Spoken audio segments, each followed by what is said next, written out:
Our child told him, "Dad, you should know that while you were gone, Mom's affair came over all the time." Turns out, I'm not that cut out for being a mom and wife, to the point of my 8-year-old son outing my affair to my husband. Yeah, I know how bad that sounds. Today I will tell you a story and a great example of unromanticized motherhood, because I in fact don't know what I'm doing. My name is Helen, I'm 35 and married to Peter, who is 2 years older than me. We've been married for 9 years and have 2 kids. Lucas is 8 and Lily is 5. I love my kids more than anything, and they definitely held my marriage with their father for a few years, but we got to an irreparable point, I guess. I met Peter when I was 25, married him the following year, and in the year after that, I got pregnant with Lucas. In 3 years, my life was set, everything was perfect, I had a job, a good husband, and a child we loved. That scenario was always my dream. Ever since I was a teenager, I dreamed about finding my soulmate and having kids with him. In my 20s, I still idealized being a mom. I read all the books and articles about it before I even got pregnant. I knew everything I needed to know to raise my kids until they became teenagers. I was in it for real, in marriage, in raising kids. I wanted that life more than anything. When I met Peter, I could see he was also for real. On our first date, he already revealed his wish to become a father. He was a perfect man, and I wasn't letting him go for nothing. He was always romantic and thoughtful, a great boyfriend, a great husband, and a great dad. Every year on my birthday, he plans a special 24 hours with a whole schedule. Every year on our anniversary, he takes me on a special trip. He helped with our wedding organization. He plans the kids' birthdays every year. He takes them to school, cooks for them, takes care of them when they are sick, and I am so proud to say we share all of our parents' duties. Literally every couple of friends with kids I know, who are pretty much our entire social circle, are on the edge of breaking because the husbands are selfish jerks who don't do anything for their children and leave their wives overloaded. That was never our case. Peter is the best father I've ever met, and I'm completely proud of him being the father of my kids. After Lucas was born, our family dynamic started, and things obviously changed. Our romance wasn't the same, but it didn't seem like a problem. We developed a routine together, and we loved living in it. I was happy, but my passion for Peter started getting lousy. We didn't have much action. When we did, it felt like an obligation, and not that we genuinely wanted to be there. Gladly, that came in our life, usually in phases, very long phases, but at least they didn't last forever. We'd spent 3 months without touching each other, and 2 months being completely obsessed with each other, and even getting off work to sleep together without much sleeping. It was in one of those hot phases that I got pregnant with Lily. My general experience as a mom is really far away from what I idealized. The way I theoretically imagined I was going to raise my kids didn't happen at all practically. Kids are very hard, and they always do something you don't expect just to get you crazy. I'm sure my kids will have a lot to talk about me in therapy in their future, but I do my best, even if it's not really good. After I realized I wasn't the great mom I wanted to be, my fairy tale fantasy of being a mom and a wife died. It is frustrating seeing how so many women get used to that life so easily. Dealing with my kids is hard. Dealing with my husband is hard. And I feel like I don't fit in the story I personally wrote. It isn't fair. I love my kids. I know they love me too. But I feel like I could be doing more to them. I sometimes excuse behaviors they shouldn't have just so that I don't have to stress about it. I'm afraid that is screwing them up, but I don't know. Lucas and Lily are very different. My relationship with each one of them is very important for this story, so let me tell you about them. Starting with my oldest, Lucas. He was the sweetest baby ever, so cute and calm. I loved taking care of him. We were very connected during his first 3 years. He only asked for mommy and wanted to be with me all the time. After Lily was born, Lucas became a little jealous and got more attached to his dad. I struggled hard with newborn Lily. She was a very angry and crying baby. I almost got crazy during Lily's first months. I even started taking medication for anxiety and depression. I wasn't getting along with my daughter, and I missed carrying my son around everywhere with me. Back then, I could only think about how easier it was when Lucas was an only child. Peter always assured me Lucas was just going through a dad phase, but he would eventually go back to me. Turns out he never did. Lucas is a very smart kid. I think he has a more developed mind than all of his friends. He understands things kids his age and even older don't understand. He developed his intelligence very early. I guess that's why we kind of grew apart after I gave birth to Lily. He understood that our family was going to change with Lily, and I guess he felt hurt by that. I was never his favorite person again. When Lucas was 5, he discovered negotiation. He'd argue with me about everything until he got his way, but as I knew my son very well, I knew I could get him to do whatever I wanted if I offered him ice cream or money. I know it's wrong, a terrible thing to do as a parent, but the bribing didn't happen all the time. I started treating Lucas as an adult, like that coworker you don't get along so well, so you try to get them to do what you want by offering something that could benefit them. That is my relationship with my son. He was always very curious about the world, and I didn't have problems explaining it to him, unlike Peter, who wanted to protect them from even knowing about the evils of the world. I feel like Lucas only doesn't hate me because I talk to him like he isn't a kid. He likes being considered, since he is used to being doubted of his intelligence outside our home. Even so, he loves Peter more than he could ever love me. They play together, blow up things together, do experiments, watch movies, have a secret handshake and inside jokes. They are best friends, and even if it sounds immature, sometimes I'm jealous of that. When he was small, he wanted to be only with me all the time. After he grew up, when I invite him to do something with me, he asks if his dad can't go with us. When I say no, he simply cites and acts like he is being forced. But Lily, God, Lily is my beautiful girl. Her annoying period was only in her first year. After that, she became the cutest thing ever. I found out how fun it was having a daughter. I can dress her up in all the ways possible, and she loves it always. No one can get between our connection. I feel bad for sort of having a favorite kid, but it isn't my fault if one of my kids loves me with all of her heart, and the other one just likes me. Lily is also very close to Peter. He is a great girl dad, and an even better boy dad. I had to learn to deal with my jealousy over Peter. He was a better parent than I was, without trying half of what I tried. It was natural to him, and I wish I could be that great with the kids. Even with our eventual conflicts, we were a good family. I didn't have the hots for Peter anymore and didn't feel head over heels with him, but we still had a lot of fun with our kids, and I cherished that.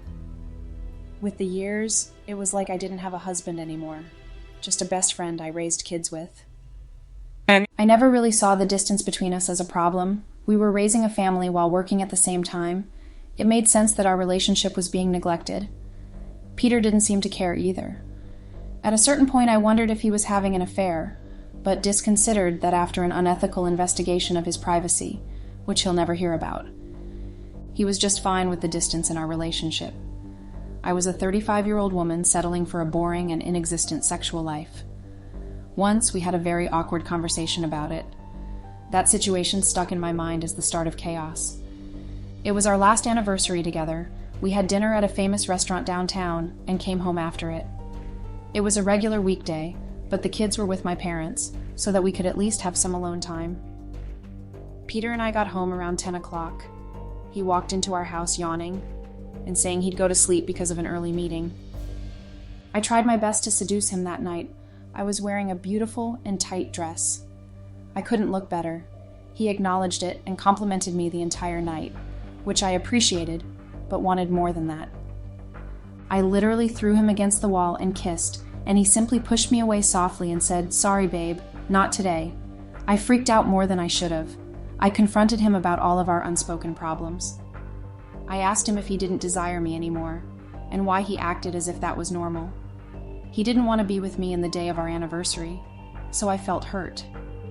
He reacted calmly to what I was basically accusing him of. Since we were always so busy, he didn't realize how much of a problem it was. He promised me he'd try harder to improve our romance, but he said it with an expression of, "I know something you don't." "Hey babe, do you think if we spent some time away from each other, things might change?" I reacted weirdly to that question, assuming he was asking for the unfamous break, but when he proceeded to explain, it made more sense.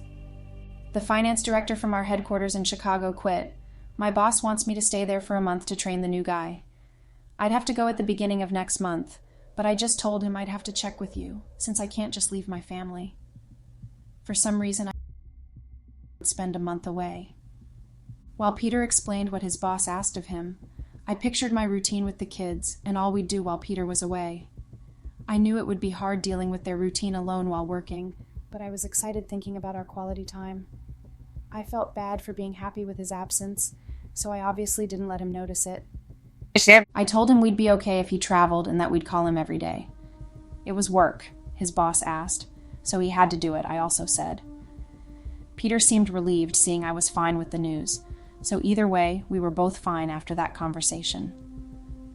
A couple of days after Peter told me about Chicago, he told the kids.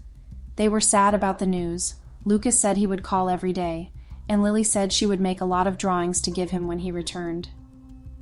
The next day, during breakfast, Lucas questioned me about the trip. On some mornings, Peter left early, and I had breakfast with the kids without him. It was one of those days. Is Dad going to live in Chicago now? Is he leaving us? Lucas asked while eating his cereal. I laughed with the sudden question. Of course not, kid. He told you guys it would only be a month, remember? Yes, but parents usually lie about these things. I know what divorce is. You can tell me if you are. It was funny hearing him talk like a grown-up. Your dad and I aren't getting a divorce, don't worry. Okay then. If you were, I would want to live with Dad, but I'd still miss you, Mom. I didn't feel very reassured with what my son said, so I just answered him. You know there aren't ice cream negotiations with Dad. While he picked up his finished cereal bowl from the table, he said, That's true. I will think about my choice then. We are still not getting a divorce. I laughed, and while leaving the kitchen, Lucas said, You never know. A few months before Lucas started having a lot of relationship and divorce questions, a lot of his friends had divorced parents or parents going through a divorce, so he assumed Peter and I would too. The day came when Peter left for Chicago. The kids cried a lot, and he reassured them he'd be back before they even noticed. Our first week without him was a little crazy, since I was doing everything Peter did plus what I did during the morning. I realized during it that I could never be a single parent. Friday came and finally the end of the week. It was a bit exhausting, but we didn't have many problems. I was feeling good being able to take care of the kids alone and doing a great job at it. The three of us were having breakfast when our house's bell rang. Lucas ran to check our gate's camera and yelled that Josh, Peter's best friend, was here. I told my son he could open the gate, and he clicked on the screen to open the gate, the best thing we ever bought for our house. Josh worked in the same company as Peter. He was a lawyer there and worked on similar departments. We always saw him.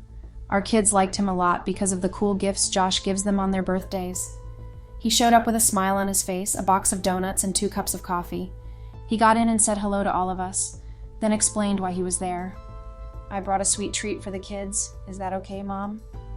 He looked for my approval before putting it on the table. Sure, just don't tell their dad. I laughed. Dad only lets us eat candy on weekends. It's sad, Lucas said with his eyes shining, looking at the chocolate frosting donut. Josh laughed and sipped his coffee. Brought something for the adults, too. He handed me the other cup of coffee, and I thanked him. I was thinking I could take the kids to school. Maybe you need a hand here since Peter is in Chicago? I promised I'd keep a look at you guys. That would actually be great, but my parents take them to school on Fridays. They signed up for a cooking class close to their school. They should be here any minute. I was surprised with Josh's help. I always liked him, but in that moment some sparkle came up and drove me right to him. Oh, really? Sorry, I didn't know. Well, I'll stick around until my work time. Is there something you need? I didn't have time to answer, since our bell rang again, and the kids left the kitchen yelling for their grandparents. Brush your teeth and pick up your bags, I said, standing on the kitchen door. They are great kids, Josh commented while drinking his coffee, which made me drink mine too. Yeah, now they'll realize how Peter is the best at this parenting job. I joked, and Josh asked how my week was going. I absolutely hate cooking, but we are having great quality time even with my super busy routine. Well, Helen, don't hesitate to call me when you need some help during this month. I'm sure Peter would hate to know you got too much on your back while he is away. Also, I have an hour until I have to get to the office. Need anything? I repeatedly answered. He didn't have to do that, but after a lot of insisting, I remembered Lucas's closet door was broken and needed a few screws. He immediately made his way to the garage where he already knew it was where Peter kept his tools. He went up to my son's room and left me alone with my mind and my coffee. I wondered if Peter asked him to show up and see how I was doing. It was probably why he was there. I started overthinking in my living room. I looked at the time on my phone and realized I still had a few hours. On Fridays, I get to work a little later in the morning, so I got the idea to go talk to Josh and see what he knows about Peter, and especially if he knows anything I don't. Josh, can I ask you a question? I walked into Lucas's room and asked while he fixed the closet's door, which my son broke trying to get on it, literally. He made a positive sign with his head, and I went on. Please answer honestly. Do you think Peter is cheating on me? He laughed. God, Helen, where is this coming from? Of course not, he's all goofy about you. He seemed genuine about it. It actually seemed like a shock to him. Well, so what does he say about me? Josh looks at me with a face of regret for offering help. I don't know. We don't talk much about really personal stuff, only when we're drunk. When your birthday is close, he always blabs about what he is planning for you. But I don't really care, so I don't pay attention to it. Do you think he could be gay? Josh looked at me thinking it was a joke, but changed his expression when he realized I was for real. Helen, why are you asking me this? Is something wrong with you and Peter? There is, but I can't discuss it with you. Come on, girl, I got you coffee. Now you spill it. He makes me laugh and take a deep breath, deciding if I wanted to tell him or not. It's just that we don't, you know. I do? He looks at me confused, still not understanding. Well, let's say my husband isn't really interested in me like ever. He thinks for a while and looks at me surprised. Seriously? Why? Is he crazy? That's what I think. I thought he could be cheating on me with a 20-year-old, but I actually think he is too good to do that. So I guess the problem is actually me. I felt frustrated not being able to get anywhere with what Josh knew. Look at you, the problem is him. He got up and threw the tools he used back on the box. I'm done here. I thanked Josh and apologized for talking about that with him. He said he didn't care and asked where he could wash his hand. While he did that, I got downstairs back to the kitchen while reflecting about my situation with Peter. I was leaned against the counter. Josh walked back in the kitchen while holding the suit he took off to fix the closet. He walked closely to me without saying a word. When I could hear his breath, Josh said, "Is there anything else I can give you a hand on?" I looked at him, sensing a second intention. What? I asked as if he was crazy. Well, I'm here to fill Peter's spot for a month. That includes husband duties, right? What are husband duties? I asked, and couldn't hide my surprised reaction when he got on his knees and unbuttoned my pants. Let me show you, he said. Those were the best 30 minutes of my life. It had been such a long time since I felt all those shivering and euphoric feelings. Josh was a lifesaver. I went to work right after he left my house. God, I couldn't even process what had just happened. Could I consider that cheating, since we didn't actually do it? I thought repeatedly, but soon admitted it was, because I felt things I might have never felt with Peter. Not because of love or anything. Josh was just better at his skills, if you know what I mean. I was obsessing over during work that day, until I got a text message from Josh. If I were you, I'd ask your parents to have a sleepover with the kids and say you need time for yourself. That way, I can cook for you and have long hours of what happened today in your kitchen.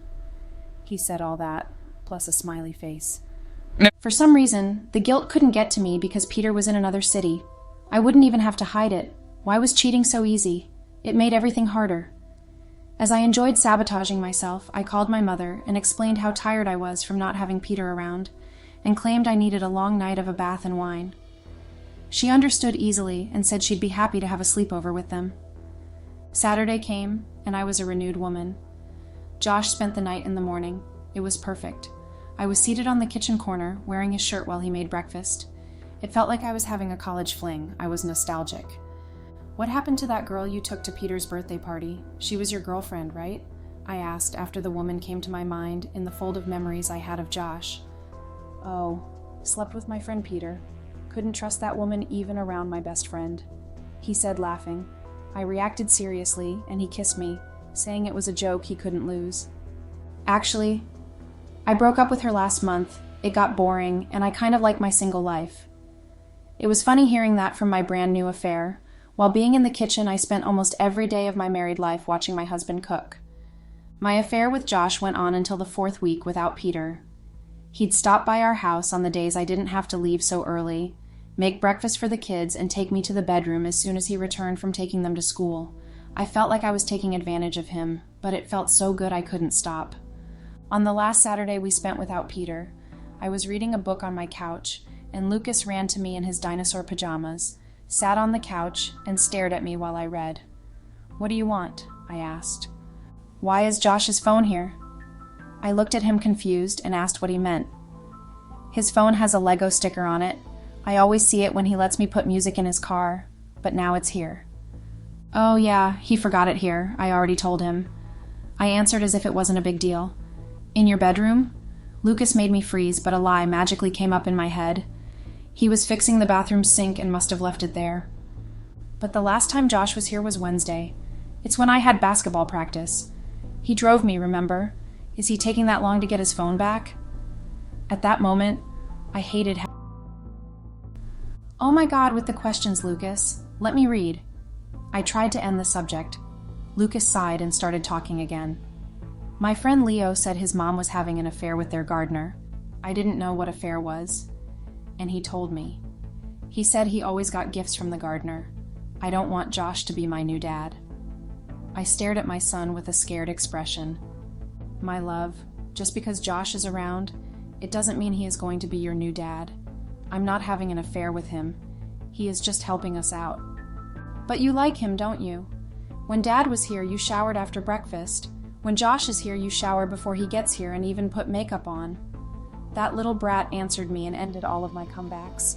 I sighed, looked at him angry, and asked what he wanted. "If you get me a new bike, I won't tell Dad." Lucas smiled mischievously. "Does the bike buy your silence forever?" I asked. He nodded and confirmed that it would. As the bad mother I was, the next day we got his bike. Peter would arrive on the next Monday at night. After I took the kids to school, Josh texted me asking if I wanted to have coffee with him. We got our breakfast to go and ate in the car, like any other people in an affair would. I told him about our potential snitch. "Let me know if something happens, but I'm sure it won't. Since we are at it, what happens with us after Peter comes back?" Josh looked at me kind of hopeful, but I was officially paranoid trying to imagine how I would look at my husband's face at night. I cheated on him for an entire month. Would I be able to hide it? The kids and I went to the airport to pick up their dad. They were so happy to see Peter. I cried when I saw him walking towards us. Seeing him made all of my screw-ups officially real. I missed him and felt bad for what I did at the same time. It was hard to keep the tears away. The worst part was realizing Peter was happy seeing me cry, because he thought things were finally right with us again. We had a family pizza night at our house. I felt like a spectator of a life which wasn't mine. Peter and the kids were laughing, having fun, talking, and I just sat there smiling at them. We had a moment of silence, which was ruined the worst way possible. Lucas got another slice of pizza and said naturally, "Dad, you should know that while you were gone, Mom's affair came over all the time." I looked at him angrier than I ever had been to my son. Peter looked at me confused, and Lily asked, "What's an affair?"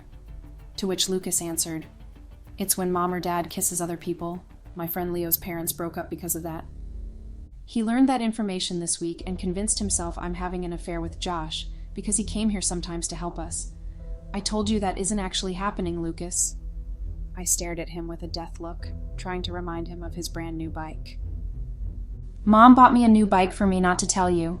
I don't think I'm good at keeping secrets." Peter was silent the entire time. He looked at me like he was burning inside.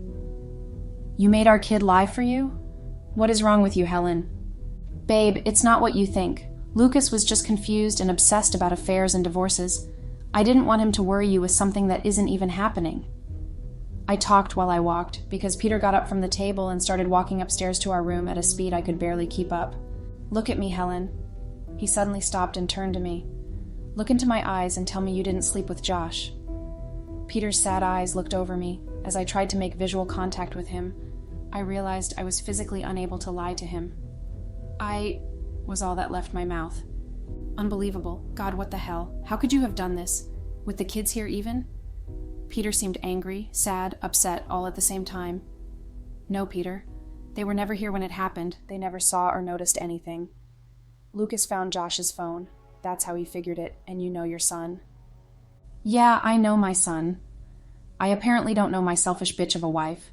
I already told you I hated when you offered Lucas ice cream to do the dishes, and you bought him a bike for him not to tell me about your affair, What the hell is wrong with you, Helen? I couldn't even answer him. Get the hell out of here, now. He pointed to the stairs.